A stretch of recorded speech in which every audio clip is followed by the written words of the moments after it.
Uma esposa dedicada, um marido de sucesso e um casamento que, por trás das aparências, escondia segredos mortais.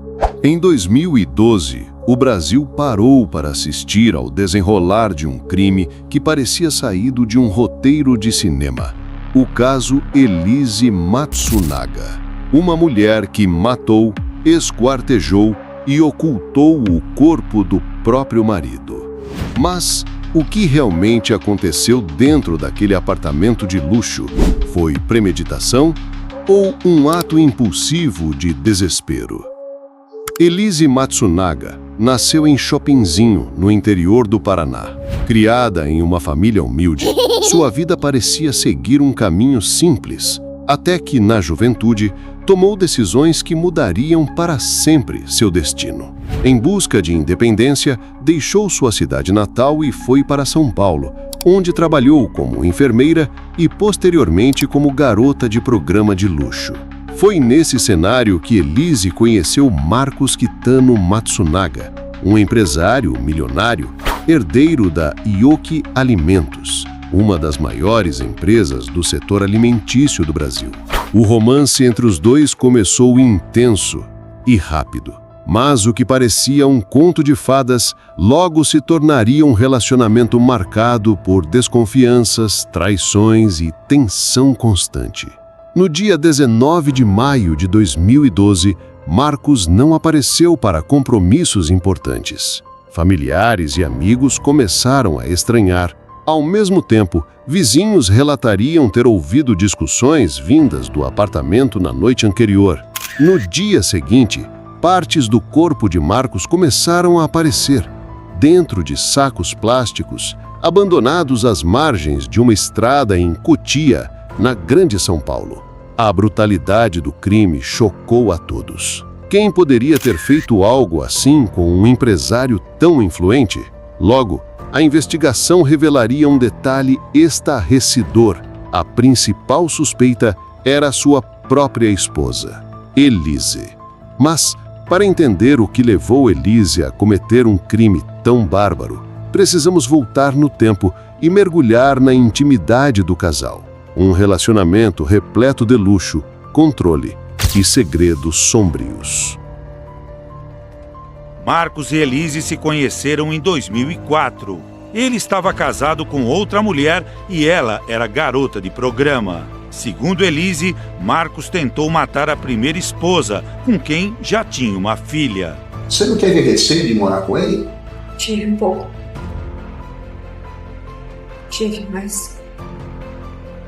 Mas eu quis, porque eu amava. E ele falou que me amava muito e que não era pra eu temer. Quando que o seu casamento começou a desabar? Quando eu descobri que ele tinha outra, me ofendia. Falava que eu era uma falava que meu pai era um vagabundo. Que sabia atirar.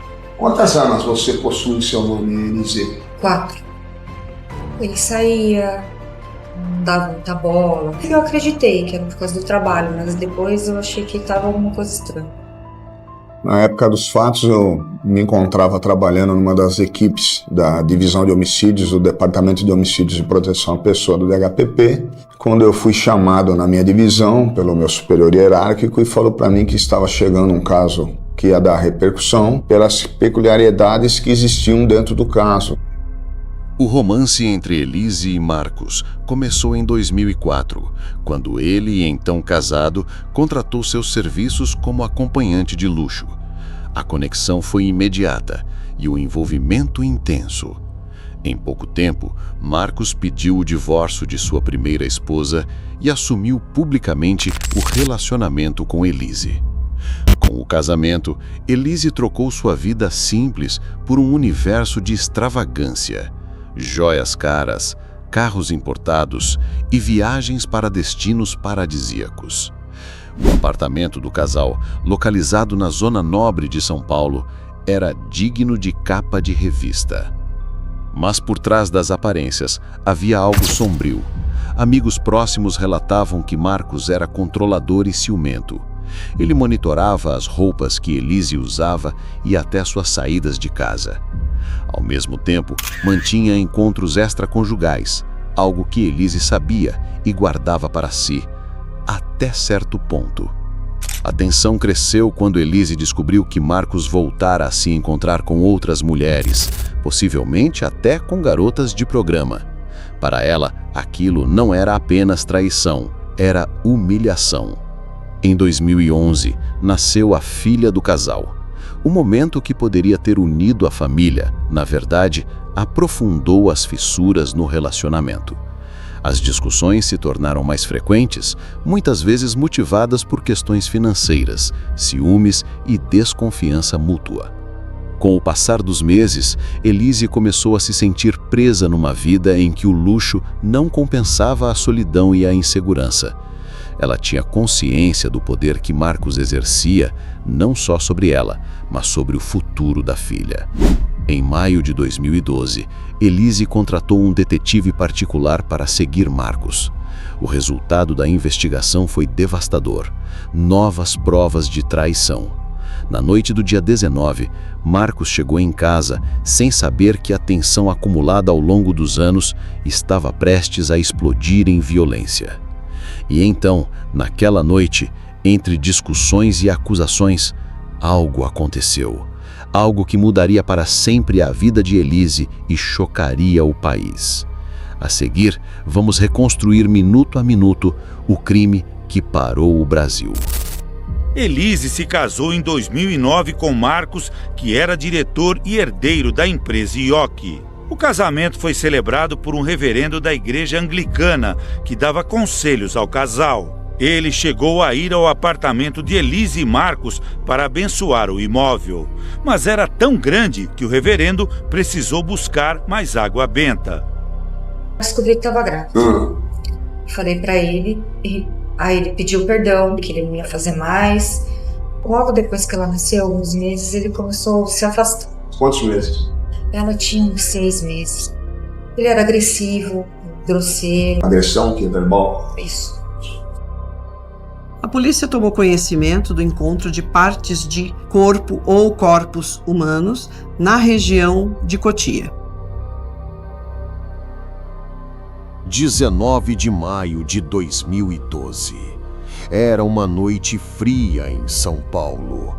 Marcos havia passado o dia fora, tratando de assuntos de trabalho e talvez até mantendo encontros que jamais imaginaria que seriam descobertos. Quando voltou para o luxuoso apartamento, encontrou Elise, silenciosa, mas carregando um turbilhão de sentimentos. Segundo Elise, eles jantaram e depois começaram a discutir. A troca de palavras rapidamente se transformou em gritos. Elise acusava Marcos de traição. Ele, segundo o seu relato, reagia com desprezo e arrogância. As versões divergem, mas o que se sabe é que em determinado momento Marcos teria se aproximado de forma agressiva. Elise, que possuía uma pistola registrada, alegando tê-la por segurança, foi até o quarto e pegou a arma. Em poucos segundos, um único disparo atingiu Marcos na cabeça. Ele caiu no chão, sem vida. Naquele instante, o silêncio tomou conta do apartamento. Elise diz ter entrado em estado de choque, mas o que veio a seguir não foi apenas o pânico, foi a decisão mais perturbadora de toda essa história. Em vez de chamar a polícia, ela decidiu esquartejar o corpo do marido. Pegou facas de cozinha e iniciou o processo no banheiro da área de serviço, cortando o corpo em 7 partes. Mais tarde, Elise declararia que agiu movida pelo medo de perder a guarda da filha e pela sensação de estar encurralada. Depois de embalar cada parte em sacos plásticos e colocá-los em malas, Elise dirigiu até uma estrada deserta na região de Cotia. Lá, espalhou os sacos em diferentes pontos, acreditando que isso dificultaria as investigações. Mas o destino tinha outros planos. Apenas um dia depois, partes do corpo foram encontradas por acaso e a polícia iniciou uma caçada para descobrir quem havia cometido um crime tão brutal. O que a polícia descobriria nas horas seguintes revelaria muito mais do que um assassinato. Exporia um casamento repleto de mentiras, manipulação e segredos que até hoje geram debates. E a confissão de Elise seria tão surpreendente quanto os próprios fatos do crime. Foi encontrado em diversos locais na região de Vargem Grande, em Cotia. Um pai e um filho que moravam ali do lado, viu um saco plástico, abriu, quando abriu tinha uma perna de uma pessoa. Mais para frente, outra pessoa achou um braço. Avisaram a Guarda Civil, posteriormente acharam o outro e por último acharam o tórax. Viu o cachorro comendo uma mão humana. E foi ali que eles chamaram a polícia também e procurando encontraram a cabeça. Estava numa vala, também não tão próximo, mas não muito distante daquele local. Em virtude, percebia-se que era uma pessoa economicamente diferenciada. 20 de maio de 2012. Um trabalhador que passava pela estrada de terra em Cotia avistou algo incomum. Um saco plástico preto parcialmente rasgado, de onde se via parte de um corpo humano.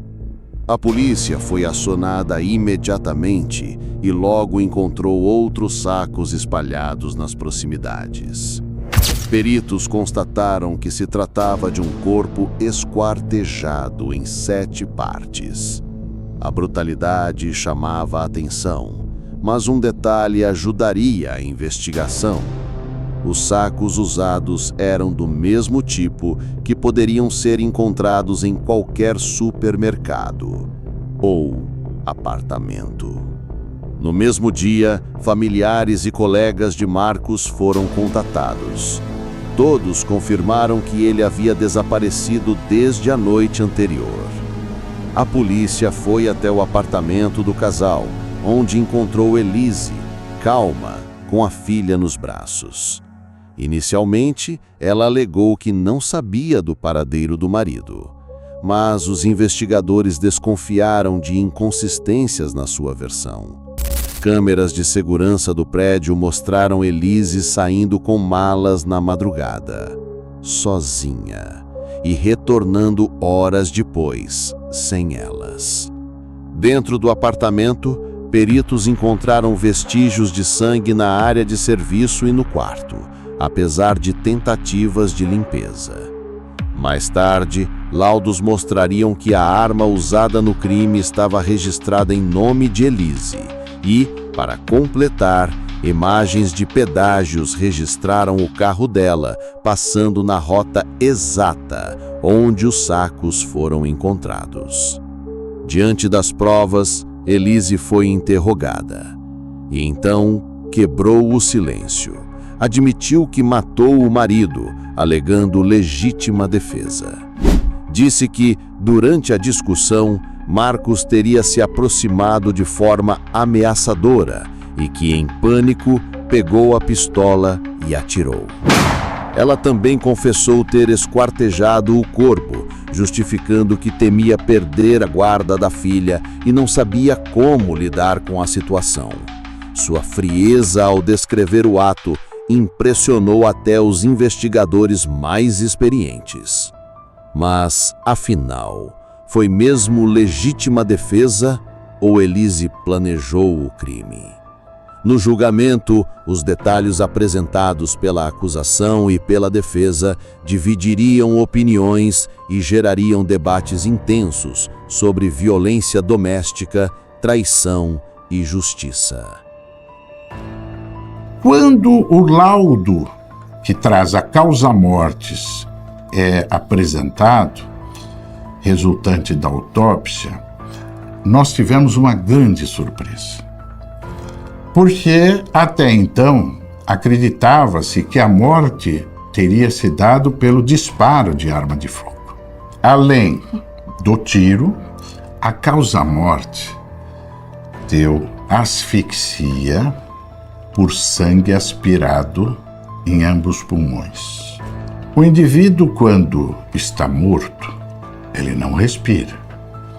Não há possibilidade de ter sangue nos pulmões sem aspiração. De modo que, para ter sangue nos pulmões, ele aspirou o sangue resultante da degola. As alças intestinais estavam íntegras. As articulações do joelho estavam mantidas, tá certo? Então, na verdade, o joelho foi desarticulado. Então, é para quem tem habilidade. O julgamento de Elise Matsunaga só aconteceu em 2016, 4 anos após o crime. A sala do tribunal estava lotada. Jornalistas, curiosos e especialistas em direito acompanhavam cada detalhe. A tensão era palpável. A defesa de Elise sustentava a tese de legítima defesa. Alegava que Marcos era agressivo, que a controlava e que, naquela noite, ela reagiu por medo de ser atacada. Citava ainda as traições e o comportamento possessivo do empresário como fatores que a teriam levado ao limite. Já a acusação afirmava que o crime foi premeditado. Segundo os promotores, Elise teria usado o detetive para reunir provas da traição e aguardado o momento certo para confrontar o marido. O esquartejamento, para a promotoria, não era apenas um ato de desespero. Era um indício de frieza calculada. Depois de 7 dias de julgamento, o veredito foi anunciado. Elise Matsunaga foi condenada a 19 anos e 11 meses de prisão por homicídio qualificado e ocultação de cadáver. Ao ouvir a sentença, ela chorou discretamente, mas manteve a postura firme diante das câmeras. Elise cumpriu parte da pena no presídio feminino de Tremembé, em São Paulo. Em janeiro de 2022, obteve liberdade condicional após cumprir cerca de 10 anos de prisão. Desde então, vive longe dos holofotes, tentando reconstruir a vida. O caso Elise Matsunaga marcou o Brasil não apenas pela brutalidade, mas pela complexidade emocional. Foi um crime que levantou debate sobre violência doméstica, relações abusivas, desigualdade de poder e até sobre como a mídia retrata mulheres acusadas de assassinato. Mas afinal, Elise foi vítima ou vilã? Um ato de desespero ou um crime calculado? Talvez nunca saibamos toda a verdade. O que sabemos é que por trás de cada fachada perfeita pode existir um segredo mortal. E este não foi o único caso a chocar o Brasil. No próximo episódio, vamos mergulhar em outro crime que deixou marcas profundas na memória do país. Eu sou o Doutor Cruel, e aqui histórias criminosas nunca descansam. A Elise, então, o degola. E isto determina a causa-mortes. O laudo estabelece que a causa-mortes foi por asfixia em razão de aspiração do sangue por conta da decapitação. Assim sendo, ela começa a esquartejá-lo, ele ainda estava vivo. Efetivamente, o gesto foi extremo, brutal, monstruoso, e ela foi descoberta. Não ficará impune, será levada a julgamento, punição haverá, justiça será feita e, efetivamente, a vida do Marcos ninguém devolverá.